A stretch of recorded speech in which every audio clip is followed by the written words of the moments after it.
رسول اللہ صلی اللہ علیہ وآلہ وسلم نزول قرآن کے وقت بہت سختی محسوس فرمایا کرتے تھے، اور اس کی علامتوں میں سے ایک یہ تھی کہ یاد کرنے کے لیے آپ اپنے ہونٹوں کو ہلاتے تھے۔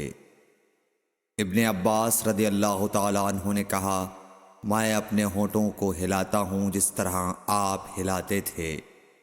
سعید کہتے ہیں، میں بھی اپنے ہونٹ ہلاتا ہوں جس طرح ابن عباس رضی اللہ تعالیٰ عنہ کو میں نے ہلاتے دیکھا۔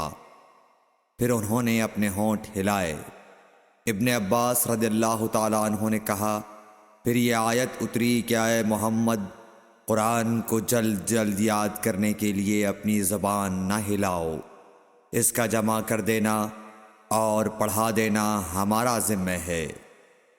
حضرت ابن عباس رضی اللہ تعالیٰ عنہ کہتے ہیں، یعنی قرآن آپ صلی اللہ علیہ وآلہ وسلم کے دل میں جمع دینا اور پڑھا دینا ہمارے ذمہ ہے۔ پھر جب ہم پڑھ چکے تو اس پڑھے ہوئے کی اتباع کرو۔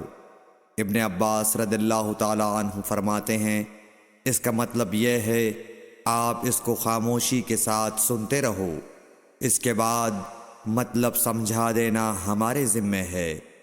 پھر یقیناً یہ ہماری ذمہ داری ہے کہ آپ اس کو پڑھو، یعنی اس کو محفوظ کر سکو۔ چنانچہ اس کے بعد جب آپ کے پاس حضرت جبرائیل علیہ السلام وحی لے کر آتے تو آپ توجہ سے سنتے، جب وہ چلے جاتے تو رسول اللہ صلی اللہ علیہ وسلم اس وحی کو اس طرح پڑھتے جس طرح حضرت جبرائیل علیہ السلام نے اسے پڑھا تھا۔ صحیح بخاری حدیث نمبر 5۔